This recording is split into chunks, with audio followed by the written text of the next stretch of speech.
आणि आता एक नजर टाकणार आहोत मुंबई आणि उपनगरातल्या न्यूज टॉप 9 वर। मुंबई महानगरपालिकेचा प्रदूषण नियंत्रणासाठी कृत्रिम पाऊस पाडण्याचा निर्णय, पालिकेकडे 5 प्रस्ताव सादर।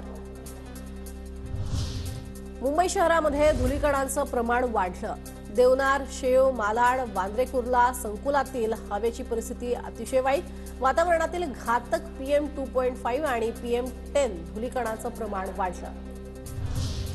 वंदे भारतमुळे लोकलच्या वेळेत बदल, 7 लोकल आणि 13 लांब पल्ल्याच्या गाड्यांना फटका, मुंबई जालना वंदे भारतमुळे वेळापत्रकात बदल। कल्याण डोंबिवली महानगरपालिका आयुक्तांच्या वाहनाचा पाठलाग, कंत्राटी चालकाकडून पाठलाग केल्याची माहिती, महापालिका आयुक्त इंदुराणी जाखड यांनी दिले चौकशीचे आदेश। मुंबईच्या मालाडमध्ये युवासेनेच्या वतीनं अमोल महोत्सवांतर्गत भव्य रक्तदान शिबिर, युवासेना कार्यकारिणी सदस्य रुपेश कदम यांच्याकडून शिबिराचं आयोजन, आरोग्य शिबिराला नागरिकांचा मोठा प्रतिसाद।